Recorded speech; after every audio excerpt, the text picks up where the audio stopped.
Hi guys, it's Amber from ALB Photography. I thought I'd take just a couple of minutes and show you how I normally edit my videos, or excuse me, my pictures. These are some pictures that I took last night of my little girl just next door to my house. You could see I start in Bridge, and then I open the image up in Adobe Camera Raw. And I normally shoot in Kelvin, about 8100. I normally range from about 8,000 to 10,000 Kelvin. I love the warmth. And as you can see, there's a little bit of sun up here.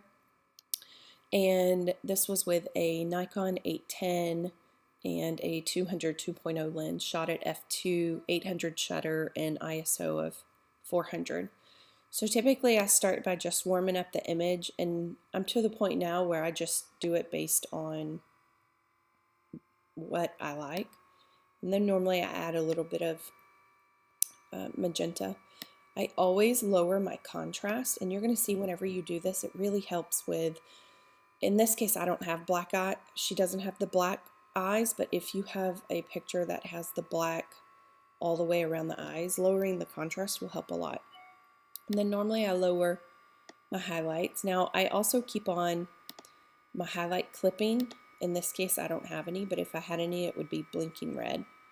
Then I normally raise my shadows, lower my whites, and then I lower my blacks to where I get a little bit of that contrast back. I also remove any sharpening. I raise my luminance for noise reduction up a lot. Typically when you're doing that you need to be at 100% to really see the noise. In this case, obviously there's not much noise, but I always go to about 50-52. And every now and then I'll come over here to camera calibration and I will pump it with more magenta, and it really helps in the shadows. Obviously you can see magenta in the shadows versus more green. Now, if you like a deep forest green, this is a great place to do that as well. So once you take the tint down towards green, once you would bring it over in Photoshop, I would then play with the green some more. But typically, especially right now with this season, I'm more of a maroon fan. After that, I'm done with my raw processing. And I'll come in here, I will copy my settings. And normally I just paste it all into pictures that are similar and let it do its job. In this case, what I've been doing, you see this one here that has some of the great bokeh sun from behind. I've taken this from a picture and have copied and pasted over into a picture that didn't have one.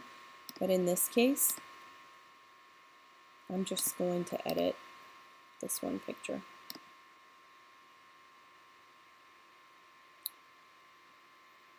And it's opening in Photoshop right now.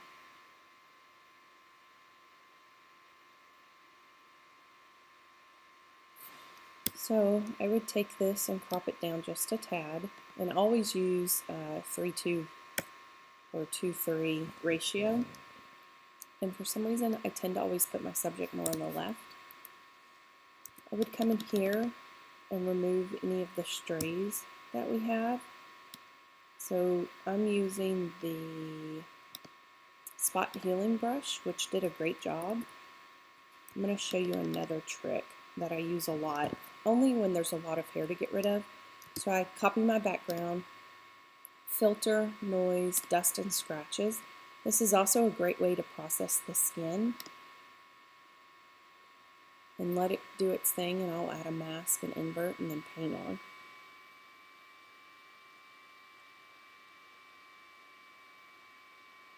And whenever I'm screen recording, Photoshop tends to run a lot slower, so forgive the delay, please.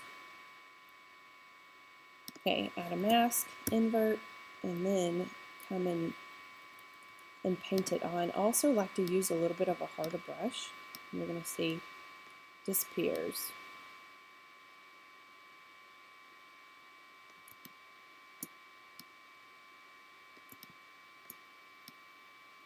Just keep painting those away.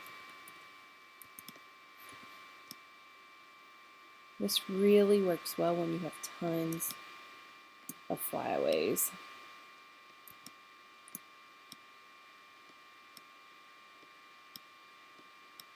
It's like magic, as my 5-year-old would say.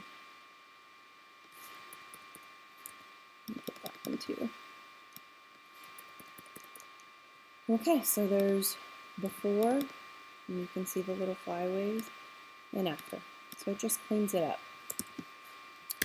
I always take care of under eyes, and I do that by a new layer, my clone tool at 50%, and just make sure that sample all layers is selected. And I'll just come here and take those away. Also, you see how the little dark spot is right there? As long as I just come here, put lighten, it takes that away as well. And you can see before and after. I'm going to play with her eyes just a little bit, and normally it's just to make these highlights a little bit brighter. I do that in levels. I go bright, bright, and then in everybody's I have to remove red. Doesn't matter the eye color, you always have to remove red. And obviously this is way too strong. So then I take the same levels, I put it at 10%, and I lighten the eyes, the whole eye socket just a little. And I'm going to come here, and I just lower it. So there's your before and after. I try to keep it looking pretty natural. For skin, I use portraiture. It's a hard word to say. And I take this eyedropper, drop it on her skin, click OK, let it do its thing.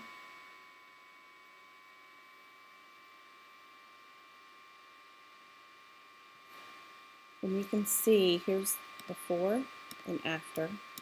When I come in, I add a mask, and I take it off of her lips 100%, her eyes and eyelashes 100%, eyebrows, and I also take it off the bottom of her nose and the shadow around the nose, and then I'll take it off of her hair.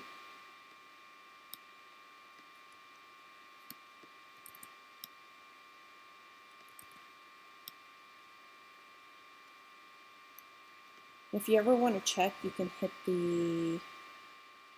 it's the sideways button above your return or enter. And so you can see here where I missed some of the hair, and the red just shows what I missed.